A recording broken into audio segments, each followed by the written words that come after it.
Title: Art Beyond Sight, Bringing Art and Culture to All. Opening the Digital Doorway. Leveraging Technology to Build Inclusive Museum Experiences.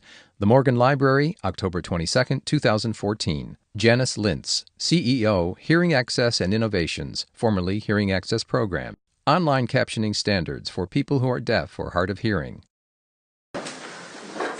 So the importance of online captioning standards for people who are deaf and hard of hearing. Having captioning is a no-brainer. Every time there's sound, there has to be both a visual and an audio representation.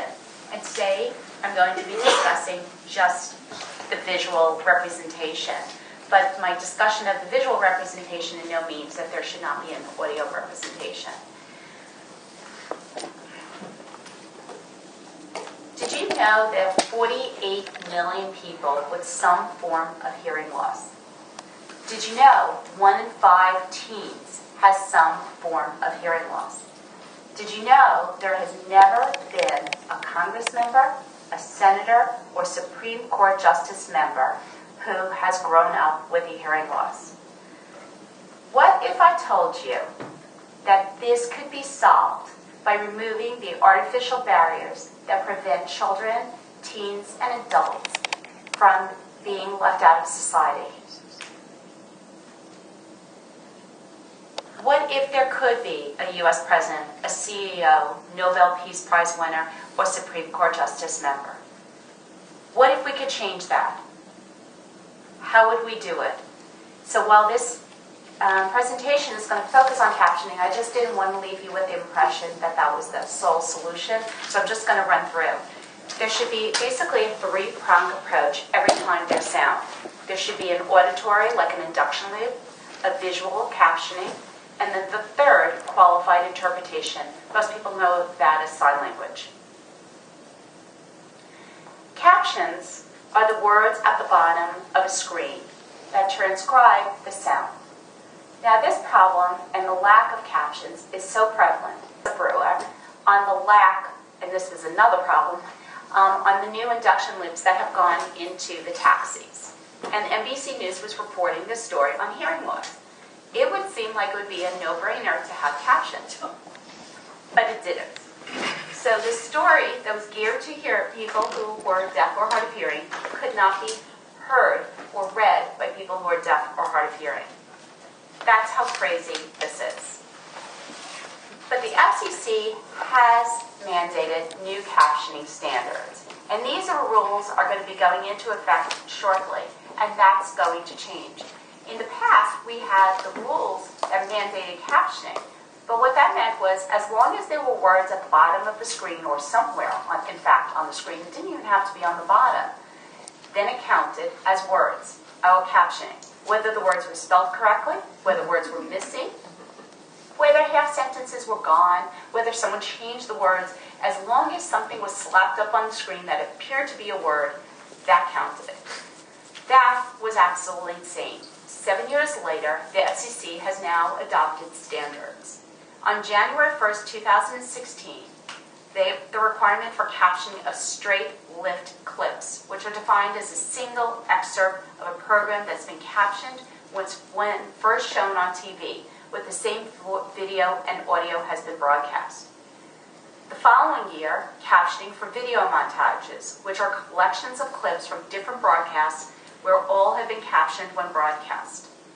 And then, that's a few months later, on July 1st, 2017, captioning for clips of time-sensitive, live or near-live programming. And there's a grace period, so if something is airing on TV and then it switches to online, you have 12 hours to caption it, and 8 hours for near-live programming. This is going to be a game changer. And one of the things that I recommend is when people bid out captioning of anything, they include the standards, which I'm going to go through, in their contracts. In the past, the biggest problem was when captioning was bid, it was compared, of course people would spell things correctly. Of course they would do this correctly. Well, of course, nobody even bothered to review it. In fact, on one show, The Trump's Apprentice, which was so poorly misspelled, Bordeaux, a region of France, was spelled like two animals, a boar and a doe.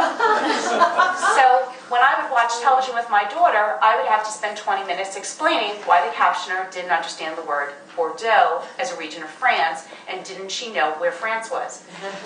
That might be funny for one, but imagine every other word doing that. So when Martha Stewart baked bread and she used flour, it was spelled as if she was baking bread with plants, the flour you pick up in petals. This teaches children really poor spelling, especially children who are already behind in school. So we are thrilled that this commissioner has done what this chairman has done what no other chairman has done and created standards. And I'm going to go through, the standards have not officially been implemented, but I am really proud to say that it appears, based on the recent decision, that the standards mirror what I helped to write with the Association of National Advertising for captioning standards of television commercials. So the ANA developed the benefits of closed captioning of television commercials. And while these are not required, television commercials were not required to be captioned, and they still are not. But the Association of National Advertisers has recommended standards, and these standards are now appear to be the basis of the new captioning standards for television. Commercials still are not required to be captioned, but it behooves advertisers to caption their commercials, because for a 30-second commercial, it costs about $750 to caption, and you gain 48 million people and viewers, not including the people who watch in gyms, airports, and bars. You really can't reach a greater audience for less money, and that's part of why this went through. And what was great was the ANA proved by working with their production teams that this was feasible and possible, which was the biggest concern by the FCC. So I'm going to go through the different standards that the ANA recommends, that we recommend that is included in every single contract that you use to bid captions. This way, what it does is you're bidding apples to apples versus apples to oranges. The assumption was that when you bid for captions, and this was I was alluding to before, they're of course going to spell things correctly. Not true.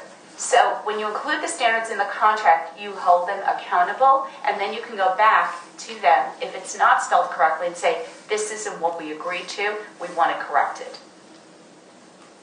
So the first recommended standard is the words, and that is no deletions of letters. And most of this is common sense. So as I read this, it's going to almost appear, I cannot believe she has to actually articulate this, actually put it in a contract, but it is really fair to say, yes, you do. Because I'm going to show you examples, and I'm going to describe the photos below for anyone with visual impairments here. And these are actual examples that have appeared on television. It's actually frightening. I mean, some of them are really funny, but not when you're reading one after another. So the first one is no deletion of letters, inclusion of all spoken words verbatim, and no paraphrasing, 100% accuracy rate. So on the screen is a photo of a news program from ABC, and it says, Hines, of course, referring to in government, of course is rubbing against Governor Pat Quinn in the Democratic primary. What they meant to say was running, but it came out rubbing. I tried to find funny ones because it brings humor to a really frustrating issue. The next one is music. There has to be an inclusion of the words, lyrics for all music, description of the type of music when the music does not have words, such as dramatic music. So on this is a picture of a very fun city screen, and in parentheticals it says, funky mystery music. The person who is captioning has the burden, if they're going to take the contract, of actually getting the information from whoever is providing them the clip or the video to find out the details, receive the script, and find out what music is actually playing. And if the music does have words, then transcribe what is actually playing at that given moment. I'm telling you, none of this is rocket science. Sorry, I mean, like, it is really frightening to me. You actually have to include this in the contract, but it just gets worse. So, sound. the identification of all sound effects, whether you think it's appropriate or not, inclusion of ums, the captioner should not make editorial decisions. So what we found was if somebody said it would be omitted because the captioner didn't want to embarrass the person. If I say an I want to include it. I don't want someone deciding what I should and should not say. And a person who is deaf or hard of hearing does not want someone making editorial decisions. So this is a photo of a clip with Tina Fey, and in parentheticals it says, sneezes, farts. If that's what she did, that's what you capture. Because the person wants to get the joke, and you can't get the joke. If that's what she's doing, it's there to be funny for whatever reason, whether you think it's funny or not. But the person, again, should not be making decisions. We just want them to caption, frankly, and not think. D, conversations. Inclusion of all background conversations, identification of the speaker when not visible, identification of the speaker in uppercase and a colon without parentheses. For example, Susan in capital letters, colon, and then in lowercase, yes, I want dinner. So this is a Law and Order clip of two people. And all it says underneath is, now they did do mixed case, which is perfect, because when you do all capitals, it looks like someone is screaming. But you can't tell who is saying this. It says the one these detectives put there to harass you. Who knows who's saying that? Is it the man, which is in the photo, or the woman? Nobody has an idea, and it seems obvious maybe when you're watching it, but it's not so obvious here when you're looking at it. Also, if there's a background, this is when it's really great to watch captions, even if you don't need them, because there's a lot of background conversations that most people can't hear and you get a lot of clues from the program, especially in Law and Order. When you hear the background, you can read the background conversations. But that needs to be included again because we don't want the captioner making editorial decisions. Synchronization. This is the bane of my existence. It drives me nuts. I am now working on trying to fix Anthony Bourdain, who is probably right now the worst captioned show in my opinion, at least of what I'm watching. One or two of lines are timed to appear simultaneously or just before the utterance of the first word presented and disappear after the last word is uttered in the caption segment. Logical captions division is not sacrificed for exactitude and timing. Captions may be timed to change with shot changes for readability and aesthetic purposes. So here it is that the show has ended and there is still captions from the previous segment. So when you're reading it, you're like, okay, and what does this refer to? Because you're still thinking, you have like no idea, you're out of sync, and it's really torturous. The best way to get an example is if you even if you don't need the captions, if you shut the sound and you try to watch a full show, the poorly captioned show, it will just, you can't possibly follow it. Caption placement. Oh no, this is really the worst one of mine. And I actually wrote an op-ed piece for Multi-Channel, which I thought was pretty funny because it was about Gossip Girls. My daughter used to watch Gossip Girls. They would cut off the heads and decapitate the actors. And I said, you know, if we can't tell who the people are, we might as well at least put different shoes on everybody, and we can identify them by their shoes, because you cannot decapitate people. It makes absolutely no sense. And what's happened is a lot of the networks have decided the lower third, which is the traditional placement of... Sorry, a few seconds of video are missing. ...corner. Now, they could still fit the captions, but the captioner decided, no, we'll just shift the captions up on top. So that doesn't work. And then they'll do blurbs to tell you upcoming shows or a myriad of things. And so they shifted. Sorry, you don't get to use that real estate as valuable advertising and have people who are deaf or hard of hearing watch television shows with no heads. So, again, I told you all this is really rocket science. Captions should be placed where they do not obscure information relevant to understanding or enjoying the commercial, such as people's faces or descriptive banners. That's the other thing. You don't want the captions running over a description of the banner. So if you're watching a sports show, you don't want the captions over the scores, because then you don't know what the scores are. Captioning should be placed in the position of the speaker's location when there are multiple speakers on screen.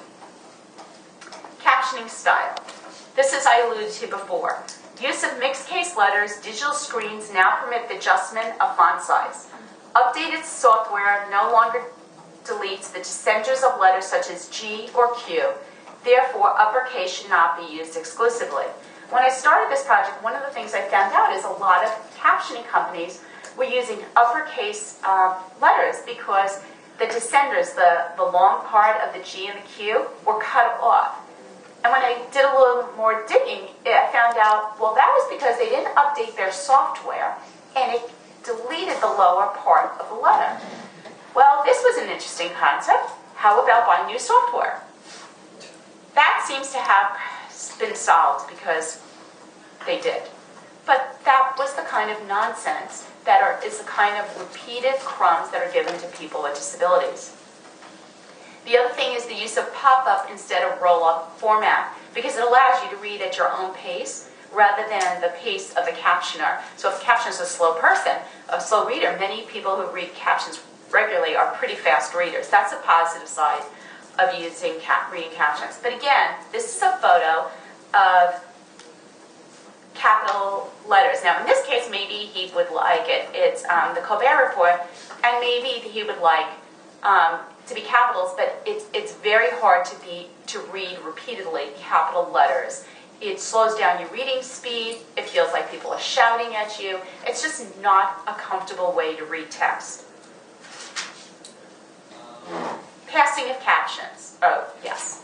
So at the end of every television commercial, they need to put something called a clearing pulse at the end. Otherwise, the beginning of a group of captions and a release to the end to let the next wave of captions pass unencumbered. So what that means is if a television commercial doesn't put this something called a pulse at the end of the commercials, and you don't have captions on your television commercial, you end up passing the captions of the previous television commercial on your commercial. So you're basically giving free advertising space to the previous caption company. So that's really not great because, like, why are you running a commercial? Now, in this place, it was really bad because this was an ad with History Channel discussing the Nazis, and Kool-Aid captions came through and said, Kool-Aid delivering more smiles per gallon. That's not really the kind of positive advertising you want for a company. Also, when during duplication and subsequent distribution, if you're doing multiple videos, especially museums that are transferring collections from museum to museum and you're duplicating videos, you want to make sure the captions should pass through intact with the video. We'll hear this from one museum after another saying, well, it's not our exhibit, we get it from somewhere else, and they didn't pass through the captions. You need to include it in your contracts when you contract with any exhibition or with any artist that every video has captions. This way, it's like everybody's on the same page. They know what the expectations are. If you are doing any videos or to upload onto the internet, these are two locations for YouTube and Facebook captioning where you can caption it yourself so it doesn't cost anything. And that's a great idea if anyone wants to photograph the screen. That's a great idea. Why save time for notes? Feel free, because that's quite, and out comes the phones. It's a great idea, thank you. That is really brilliant. Quite clever. Please feel free, because it's a great way. You can caption it yourself, save money for museums, with small budgets. I highly recommend it. And it's really very straightforward. It just takes listening to it a few times. Just let me know when I should switch. Yeah, it's done. Okay, I'm almost done. Thank you. The key, did you need to? No, that's okay. I'll get it later. Okay, go ahead.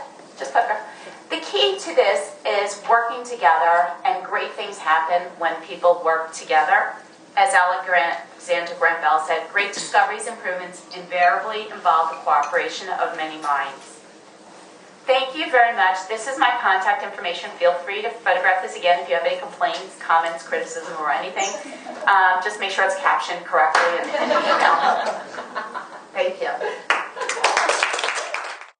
Janice Schachter Lintz. Phone 917-975-5642. Email janicesslintz@gmail.com. Copyright Art Beyond Sight, 2014.